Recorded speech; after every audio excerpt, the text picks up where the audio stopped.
without any further examination.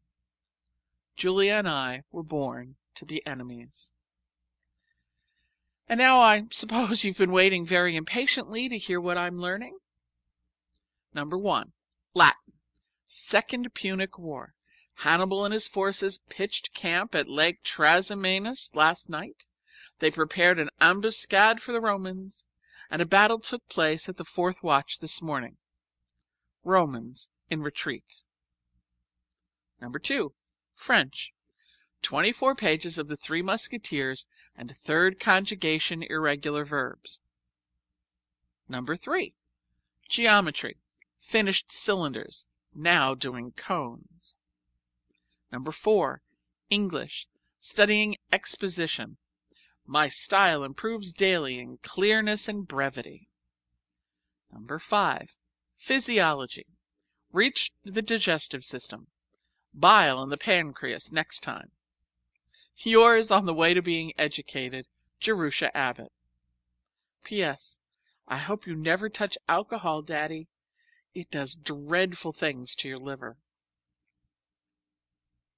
Wednesday. Dear Daddy Longlegs, I've changed my name. I'm still Jerusha in the catalog, but I'm Judy everywhere else. It's really too bad, isn't it, to have to give yourself the only pet name you ever had? I didn't quite make up the Judy, though. That's what Freddie Perkins used to call me before he could talk plainly. I wish Mrs. Lippett could use a little more ingenuity about choosing babies' names. She gets the last names out of the telephone book. You'll find Abbott on the first page. And she picks the Christian names up anywhere. She got Jerusha from a tombstone. I've always hated it, but I rather like Judy. It's such a silly name. It belongs to the kind of girl I'm not. A sweet little blue-eyed thing, petted and spoiled by all the family, who romps her way through life without any cares. Wouldn't it be nice to be like that? Whatever faults I may have, no one can ever accuse me of having been spoiled by my family. But it's great fun to pretend I've been. In the future, please always address me as Judy. Do you want to know something? I have 3 pairs of kid gloves. I've had kid mittens before from the Christmas tree, but never real kid gloves with 5 fingers. I take them out and try them on every little while. It's all I can do not to wear them to classes. Dinner bell. Goodbye. Friday. What do you think, Daddy? The English instructor said that my last paper shows an unusual amount of originality. She did, truly. Those were her words. Doesn't seem possible, does it, considering the 18 years of training that I've had?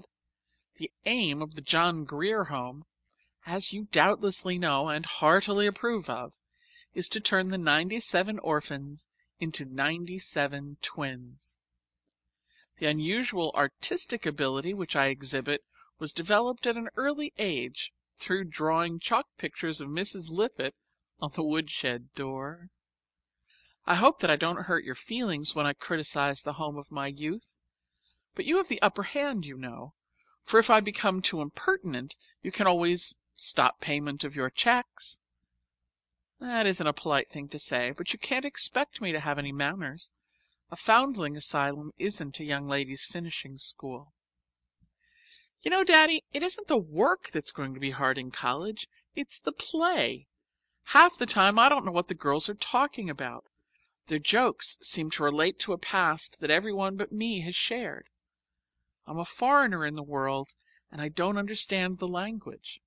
It's a miserable feeling. I've had it all my life. At the high school, the girls would stand in groups and just look at me. I was queer and different, and everybody knew it. I could feel John Grier Home written on my face. And then a few charitable ones would make a point of coming up and saying something polite. I hated every one of them, the charitable ones most of all. Nobody here knows that I was brought up in an asylum. I told Sally McBride that my mother and father were dead and that a kind old gentleman was sending me to college, which is entirely true as far as it goes. I don't want you to think that I'm a coward, but I do want to be like the other girls. And that dreadful home looming over my childhood is the one great big difference.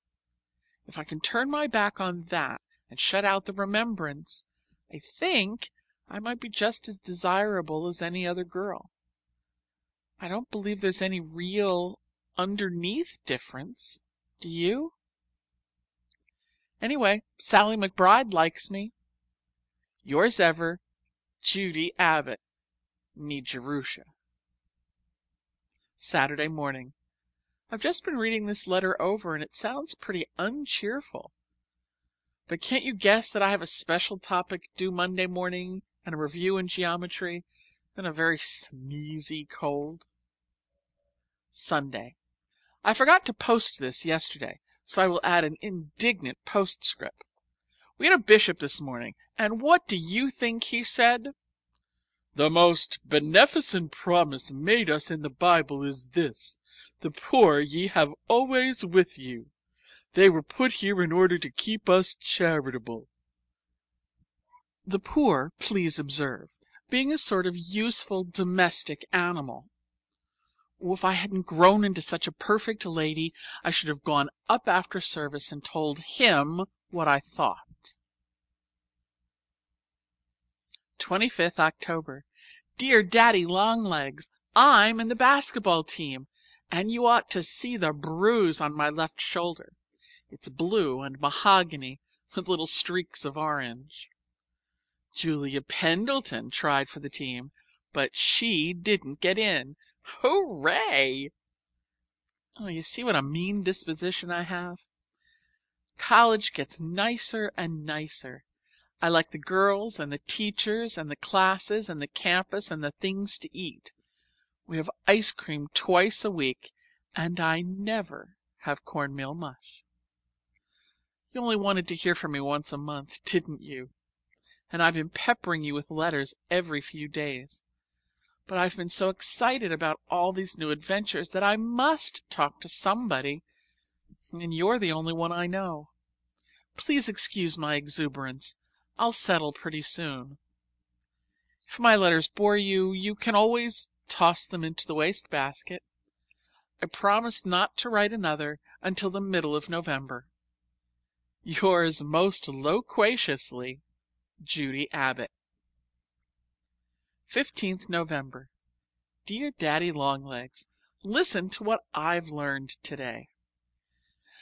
The area of the convex surface of the frustum of a regular pyramid is half the product of the sum of the perimeters of its bases by the altitude of either of its trapezoids.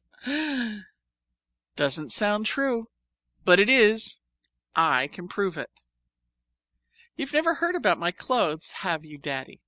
6 dresses, all new and beautiful and bought for me, not handed down from somebody bigger. Perhaps you don't realize what a climax that marks in the career of an orphan. You gave them to me, and I am very, very much obliged. It's a fine thing to be educated, but nothing compared to the dizzying experience of owning 6 new dresses. Miss Pritchard, who was on the visiting committee, picked them out. Not Mrs. Lippett, thank goodness. I have an evening dress, pink mull over silk. I'm perfectly beautiful in that. And a blue church dress, and a dinner dress of red veiling with oriental trimming. Makes me look like a gypsy. And another of rose-colored chalice, and a gray street dress, and an everyday dress for classes. That wouldn't be an awfully big wardrobe for Julia Rutledge Pendleton, perhaps, but for Jerusha Abbott, oh my! I suppose you're thinking now what a frivolous, shallow little beast she is, and what a waste of money to educate a girl.